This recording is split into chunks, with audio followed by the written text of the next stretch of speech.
We started driving from Granada this morning to Cadiz, but on our way, we've stopped here at one of my old suppliers. This is Riofrío, which was the first caviar I ever sold, and it's still probably my favorite. It's an incredible farm. They do everything perfectly. First of all, these are purebred beluga in here, uso, which you don't really see those ever. They're usually hybridized, very rare. These are about 16 to 21 years of age. They'll be harvested probably around 21 years, and you get 10% of the body weight in caviar. They're using Naccarii as their main sturgeon here, Acipenser Naccarii, which is the Mediterranean sturgeon.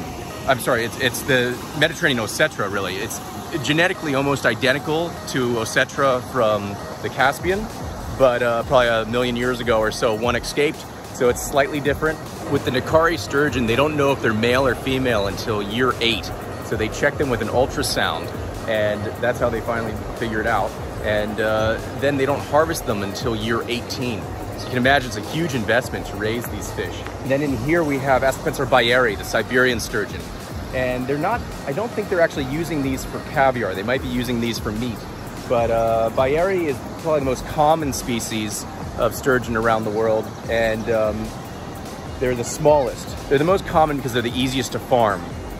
You can have very high density in the pools. They can handle higher water temperatures. Here, that's not even an issue though, because this is all super clean, fresh, cold water coming in from some springs just up the way.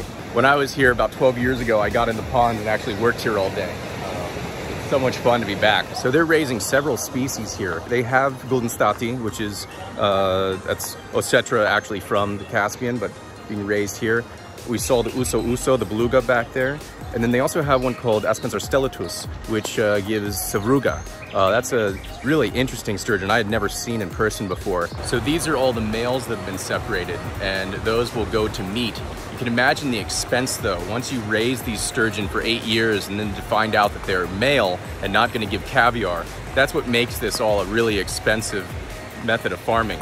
And that's the reason that a lot of people use Acipenser Baerii instead, because with that sturgeon you know whether it's male or female after about 2 years, whereas these other species they're using are closer to 8 years.